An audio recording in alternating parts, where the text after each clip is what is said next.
Warning, this video contains spoilers for the early game of Elden Ring. Elden Ring, a game made by my favorite game studio, with a story co-written by my favorite show's writer. And I have no clue how this story all pieces together, because they are both masters of world building. Oh yeah, and Vatividia has barely uploaded lore videos at this point. Though we're not here for that today. Today we are going to die and die again, to increasingly difficult bullshit while I scream at my monitor because I'm very bad at this game. Sounds like fun, huh? Now, because I took incredibly weird routes, made stupid decisions and generally just played the game how I wanted, instead of following normal progression, this will be a very disoriented playthrough of how to get the Platinum Trophy. Don't worry though, I've already made a guide on how to do Ranni's quest, and I will not hesitate to make more videos on how to get the other trophies. We are just going to follow my actual progression from start to platinum while I try to make some sense of it all. Encountering our very first enemy, in true Dark Souls fashion, it's of course going to be a boss that will later turn into a regular enemy. I get an absolutely stunning 0 hits in before my screen fades to black without the boss even touching me at that moment. Granted, I had basically 0 health, but let's not focus on that right now. Immediately after that, we get introduced to some girl. One of her kind is sure to seek the Elden Ring. Only to wake up in a cave with a glowing tree in it. Okay, let's just skip the introduction area, as I'm very disappointed with myself and the amount I got hit in baby mode Dark Souls. I obviously test if there's something beneath the first lift, which there isn't, and fail to figure out how to use the stone sword keys. I open the door and see the open world, and then immediately disregard it and look at the building I just walked out of. While talking to Vare, I'd like to mention that I completely ignored most of the NPC questlines, as I wanted to try to do a blind playthrough, only looking for how to get the Platinum Trophy. That said, this is the last time we'll see Vare, just like I have not seen maybe 50% of all the NPCs in the game. Let's skip to the part where I get to the Church of Elle. Nothing happened before we went there, don't worry. As I'm getting my ass beat in the unofficial testing grounds, I'd like to talk to you about our Lord and Savior, the open world. It's generally known that From Software games are hard, so to easily get through it all, I suggest you do what I do and loot or follow guides on how to level up early. I did the latter. You are not expected to make it through the first boss with an unupgraded weapon or without any levels in your character. Explore the open world or find the most optimal route to level up the fastest before you give up on the game. There's a lot in this open world, so don't feel pressured to explore it all. You are not limited to a single playthrough, so explore as much or as little as you want. After dying an embarrassing amount in the Gatefront ruins, I get to Grace and finally meet Melina, I am Melina, who gives me some lore, talks about fingering, finger maidens. and gives me Torrent.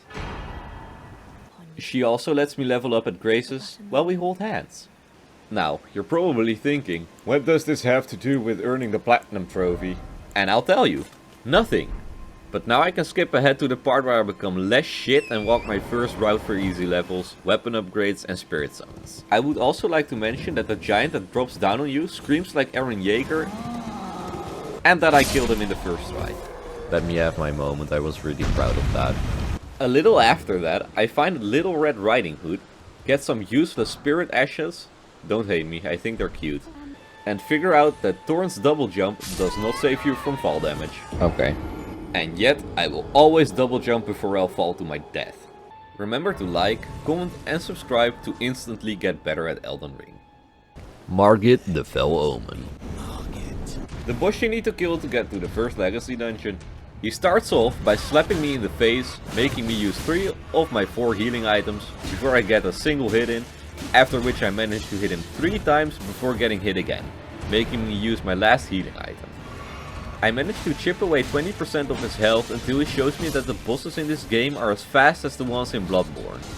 Dying there makes Melina appear at the Grace. She tells you that she's been a bad girl and teleports you to the Round Table Hold. This triggers the very first trophy, Round Table Hold. This is your main base, where you level up your weapons, find some vendors, and where you'll find a few of the NPCs that you talk to in the open world. Explore it and get some well-deserved warmth from Via. This really is gamer paradise. You are very warm. The item you receive after hugging her will decrease your health by 5%, so use it. Or be like me and not figure this out until somewhere at the half point of the game. When I travel back to the Church of Elle, I get called over by the witch Renna. She gives me the spirit calling bell and the lone wolf ashes.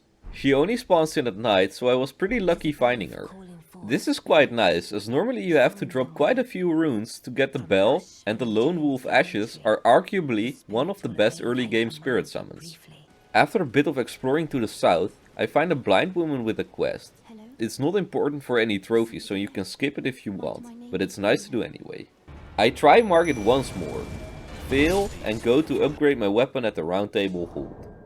Shortly after, I go back to the Gatefront ruins, where I find the whetstone, which is used to apply ashes of war to your weapons. I'm still very underleveled, so I decided to do some dungeons around the starter area. After which I follow a guide to help me level up some more. It's a route that gives you a +4 weapon, a few levels, and some confidence in your abilities. I'll link the video in the description. I also encountered Alexander the Potboy on that route. After spending a good hour and a half running around, leveling up and looking for a new weapon, I give Margit another try. I now absolutely destroy him with my dogs, after which I get the trophy for defeating Margit. This also gives you an extra pouch for your talismans, giving you an extra slot. Defeating Margit unlocks the first legacy dungeon, Stormveil Castle. There's an old guy in the side room near the main gate, who will follow you around and steal a few runes when you die. It's not a lot of runes, so you can keep him alive if you want. You might find him looking at you from time to time, as he actually does follow you. Now, let's start talking about the most trophies you will need to get the platinum. There are 42 trophies in the game, including the platinum. 10 of those are not tied to bosses. Doing some quick calculations, you reach the conclusion that this game has a fuck ton of bosses, with 31 of them giving you a trophy. Almost all of the optional bosses with their own music and or arena give a bronze trophy. There's a few exceptions to this, and a few are not really optional either, like Margit, but you get the point. In Stormveil Castle, there's nothing of importance for the platinum trophy, but there's a ton of good loot and it's really fun to explore and find the new places. It's a massive castle, and almost every place you see is accessible one way or another. 9 out of 10 times it even leads to a new place or a shortcut, so take your time and enjoy it while I'll skip ahead to the next boss.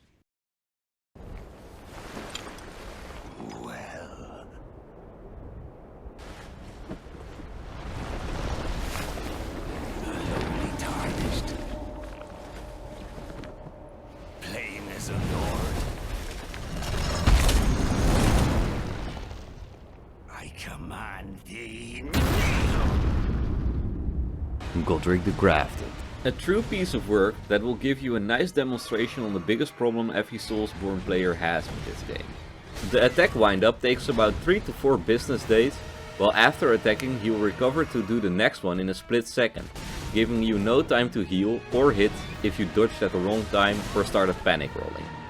On my first try I get pretty far however, getting him into the second phase, but unfortunately I had no healing left, and soon after I had no health left. I keep trying, mostly dying in the second phase because I kept getting hit by the same dragon head swipe. Oh yes, at half health, Godric chops off his own arm and puts a dragon head on the stump.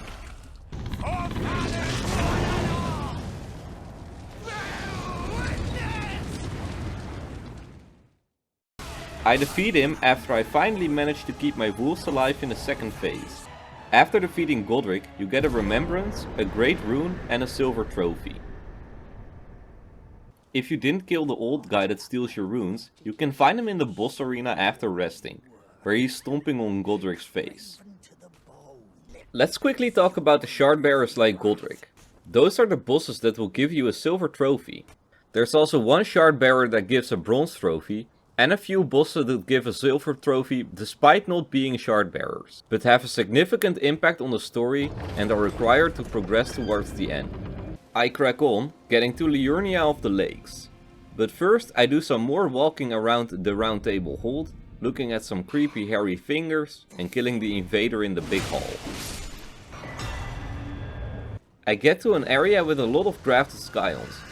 They kill me a few times before I get to the way gate in the middle, which teleports me to the Academy bridge.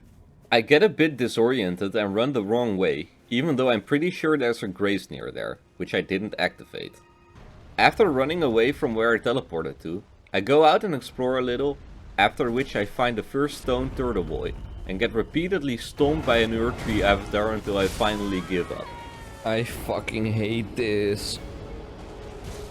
Moving on, I did a dungeon that I couldn't beat and then went to the Round Table Hold to upgrade some stuff again. Now, it's time for the dungeon I hate the most, the Fringe Folk Hero's Grave dungeon. It's the annoying dungeon with a chariot riding up and down the hallway. After getting to the bottom, I find a tree spirit boss. I die to it the first try, but kill it in the second, which gives me absolute crap loot. The only useful thing was the golden seed. I went through so much trouble getting past that fucking chariot knight and those spirit knights only to find the most annoying boss in the whole game that forces you to either kill it or come back later, making you do the whole chariot part again, and then after finally killing it, you get some useless spirit ass and a golden seed. I hate this game. Time to get to the next legacy dungeon, the Academy of Raya Lucaria. To get access to this dungeon, you'll need a glintstone key, which you can find next to the glintstone dragon Smaragd. Oh, that's a fucking dragon. You can find the map that leads to the key near the blue gate that keeps you from entering the academy. You don't need to kill the dragon to get the key, and since you are probably too underleveled to fight the dragon, I suggest you don't get stuck on trying to kill it. After giving up on killing the dragon, I go to the academy. I get bamboozled by some messages, fall to my death and then go to the dungeon.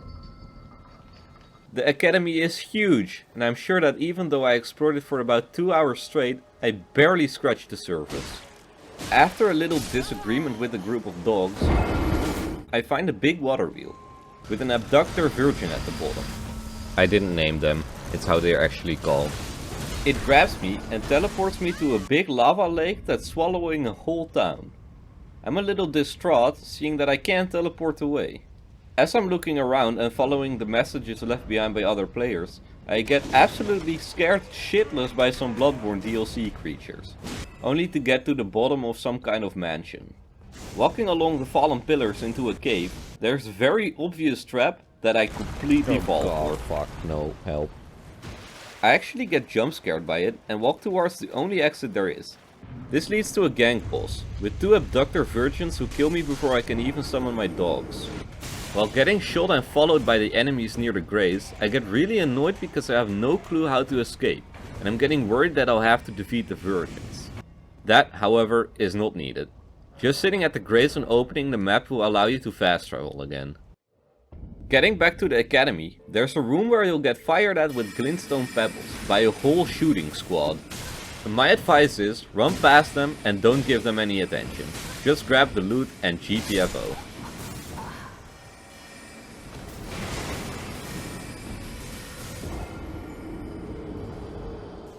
After running up the stairs past the shooting squad, you get to a boss called the Red Wolf of Radagon. He's like Sif, but smaller and a lot faster, while also using magic. I defeat him on my second try, getting a memory stone, which increases the amount of spells I can remember, and the trophy Red Wolf of Radagon.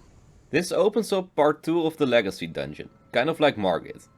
Taking a short trip back to the Round Table Hall to do some leveling and character progression, after which I go look around for a new weapon, as I didn't like the site's incredibly slow attacks. I chose, like 90% of the other Dex users, to go for the Bloodhound's Fang. I have a nice shuffle with Bloodhound Knight Darrowil, where you get about half a second to decide to roll, jump, heal or accept the hit before he attacks again. A whole single try later I defeat it, getting the sword. Next on the agenda is Caria Manor, so I can start Ranni's quest. I ride over there, have a smooth brain moment in the King's Realm ruins, and get to an actual horror area. In Caria Manor, there's a recently nerfed legendary weapon, which is needed for a trophy. I didn't get this now, as I felt very underleveled and was getting spooked left and right. I just wanted to get to Ranni and then leave. I'll get to it in another video, but for ease of mind, the sword is called the Blade of Night and Flame. Getting to the upstairs area and at the end of a big staircase with a giant, there is a boss, Royal Knight Loretta, who is pretty easy with a +4 Bloodhound's Fang and Wolf summons. My first try went pretty well despite me having barely any healing or FP to summon or do weapon arts. I don't win the first try, but me and my puppies make quick work of Loretta after I respawn. Getting to Rennie's Rise, a big dragon spawns but I ignore it and get inside. Once there, I talk to Rennie, E.G., Blythe, Celivus, and Rennie again. I decide I'll help her and leave her rise. I'm going to end this episode here. Part 2 will shortly follow, as I already have the game Platinum, since I am one of the people that was in the 0.1% club. Thank you all for watching, don't forget to leave a like, comment and subscribe. See you in the next one.